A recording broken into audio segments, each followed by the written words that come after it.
will offer you all the opportunity to experience performances of Black artists from spoken word and storytelling to poetry and performing arts, centered around the theme of King's Dream. But before we open up this evening's event, we would like to give you the brief overview of the MLK week the MLK events prior to tonight. So we're going to bring up Shaq to do that.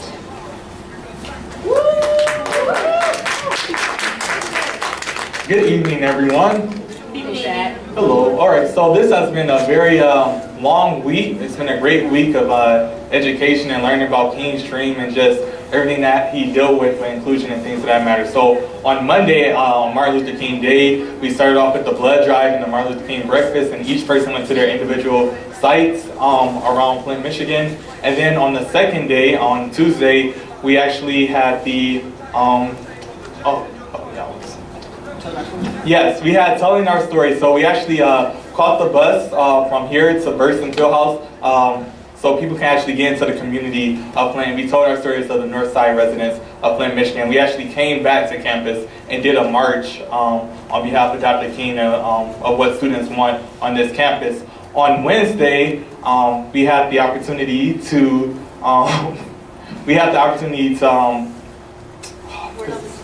yes. I'm sorry, I'm having a mind blank. But and I was at all the events too. We did Word on the Street surrounding around Dr. King's dream. Is his dream still alive? And what did his dream mean? So we actually watched the dream speech, and we had a discussion on that. On Thursday, which was yesterday, we had the video. Yes, yesterday. We watched the film Skin Deep, Confronting Racism on college campuses, and it was an in-depth discussion on how students of color feel on predominantly white institutes and what can we do to change the institutionalized racism on campuses. And today we bring to you the Black Arts Celebration, and we hope that you enjoy the show. Yes. All right. Thank you. Listen, I'm not going to stand in front of that. Okay. Sometimes referred to as the artistic sister of the Black Power movement, the Black Arts movement stands as the single most controversial movement in the history of African American literature, possibly in American literature as a whole. A culture movement conceived and promoted by Mary Baraka in the mid-1960s. Although it fundamentally changed American attitudes both toward the function and meaning of literature as well as the place of ethnic literature in English departments, African American scholars as prominent as Henry Louis Gates Jr. have deemed it the shortest and least successful movement in African American culture history. Most definitely. Good evening, everyone. I'm Kyle Manley. I'm a member of the Black Student Union, and as my sister Equasia was saying, this is for the Black Arts Movement. Now, as she was saying in the closing, this was the sister movement of the Civil Rights Movement. And as most things are that are related to women, it didn't get as much press as its brothers movement. But I wanted to let everyone know that the Black Student Union for this semester, we're all focused around gender equality and making sure that everyone is uplifted, not just men, but women as well too. That is reflected in the way that we structure our organization. Every position is either male, female, or female, male. We always try to stagger leadership because leadership is not just one person, it is a group. And if someone is removed, leadership needs to be able to continue to flourish and to grow. So the Black Arts Movement that we're highlighting today is going to accent that. It's going to show you a lot of different things about the Black Arts Movement and hopefully educate you on some things that you didn't know. And if you do know, then hopefully it'll accent and confirm it for you as well too. Okay, so up next we'll have some students recite some poetry. I'm doing a piece about body image, which is one of the things that a lot of people in the African American community really strive with.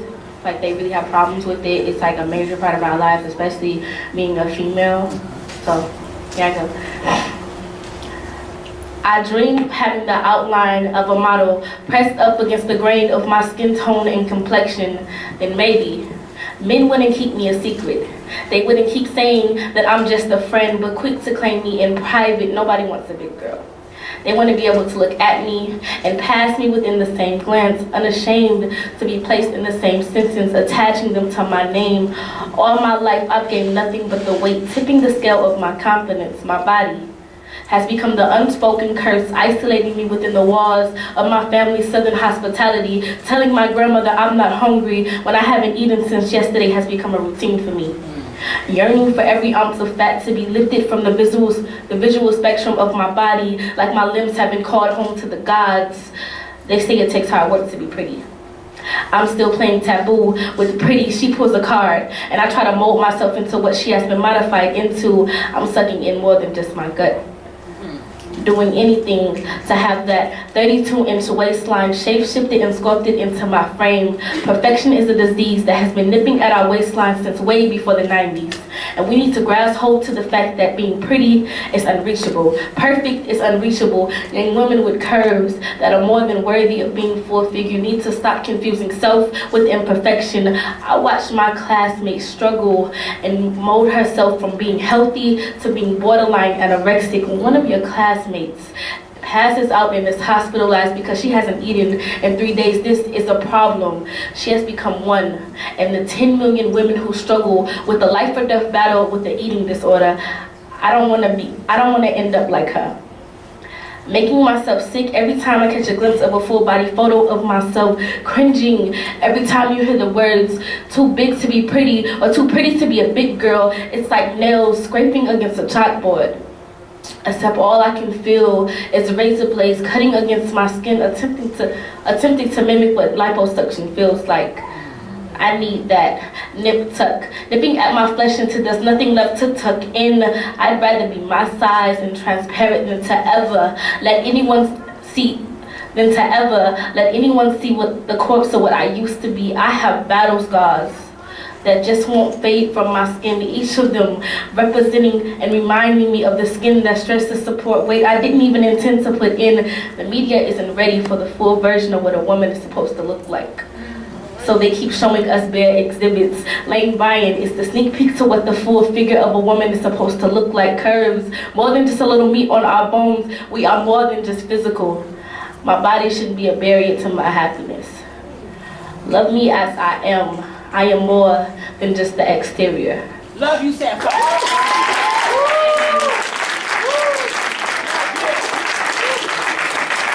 On a distant beach, I was dragged by my braids just beyond your reach.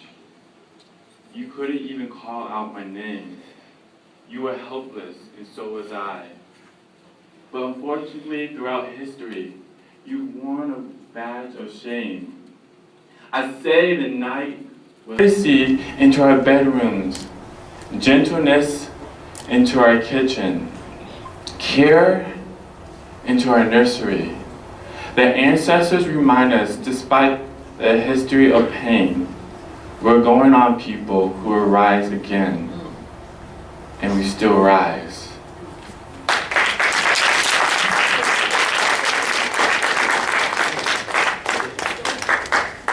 By Gil Scott Heron, and it's a little poem entitled "The Revolution Will Not Be Televised."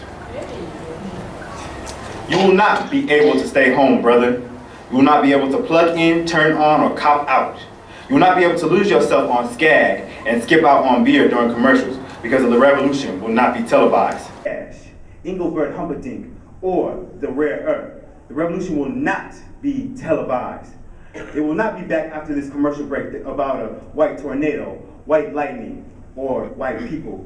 There will be no worry about a dove in the bedroom, a tiger in the tank, or a giant in your toilet bowl. It will not go better with Coke. It will not fight germs that may cause bad breath. The revolution will put you in the driver's seat. The revolution will not be televised, will not be televised, not be televised, will not be televised. The revolution will be no reruns, brothers, because the revolution will be live. I rise. You may write me down in history with your bitter, twisted lies. You may tread me in the very dirt, but still, like dust, I'll rise. I rise. I'm a black ocean, leaping and wide, welling and swelling out there in the tide, leaving behind nights of terror and fear. I rise. Into a daybreak that's wondrously clear. I rise. bringing the gifts that my ancestors gave. I am the dream and the hope of the slave. I rise, I rise, I rise. You see, without a vision, your motivation will perish. But at the same time, you will have a chance to lose everything that you cherish. You see, your imagination influences your aspiration. But the procrastination have been changed with no system, hope to have no power to fight. See, they wasn't judged by the intelligence in their brains. Gypsies talk to big cotton and listen to master with no will to change. When not even knowing their real names. Better yet, not. I said, don't stop doing what you're doing. Just start doing what you're not. See, it may be insane to live with a dream, but it's madness to live without. Thank you. Cage Bird Sings by Maya Angelou. The free bird leaps on the back of the wind and floats downstream till the current ends, and dips his wings in the orange sun rays and dares to claim the sky. So he opens his throat to sing. The cage bird sings with fearful trill of the things unknown but longed for still, and his tune is heard on the distant hill, for this cage bird sings of freedom. The free bird thinks of another breeze, and the trade winds soft through the cyan trees, and the fat worms waiting on a dawn bright lawn, and he names the sky his own. But the cage bird stands on the grave of dreams, his shadow shouts on a nightmare scream. His wings are clipped and his feet are tied, so he opens his throat to sing. The cage bird sings with a fearful trill of things unknown but longed for still, and his tune is heard on the distant hill, for the cage bird sings of freedom. Against all odds. Young brothers and sisters, destined to fail, do not lose hope when your life is derailed. For your protection, do not lose your sense of direction. Stand up and put an end to all misconceptions. Don't be a functioning narcoleptic, too quick to jump off the bandwagon when things get hectic. Be an insomniac throughout the day and night. Stay a few steps ahead and fight for your rights. Avoid society's temptations. Let the rotations of your mind's creations deflect all distractions and unnecessary confrontations. Our struggle and strife built our country's foundation, and yet we are stereotyped and hated by the entire nation. King envisioned and acted upon a dream with haste. He did not rest upon it and let the vision fade into a desolate waste. Do yourself a favor. Love thy neighbor. You are not destined to fail. You are the original policymaker. I'm living my dream.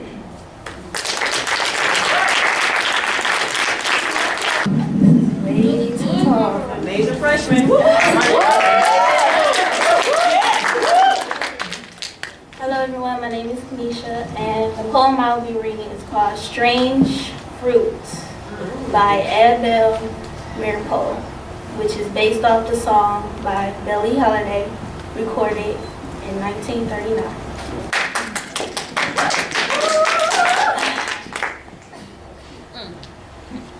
Southern trees bearing strange fruit, blood on the leaves and blood at the root, black bodies swinging in the southern breeze, strange fruit hanging from the poplar trees, pastoral scene of the gallant South, the bulging eyes of the twisted mouth, scents of magnolia, sweet and fresh, then the sudden smell of burning fresh. Here is a fruit for the crows, the pluck from the rain to gather, for the wind to suck, for the sun to root. Pastoral scene of the gallant South, the bulging eyes of the twisted mouth, scents of magnolia, sweet and fresh, then the fruit for the crows,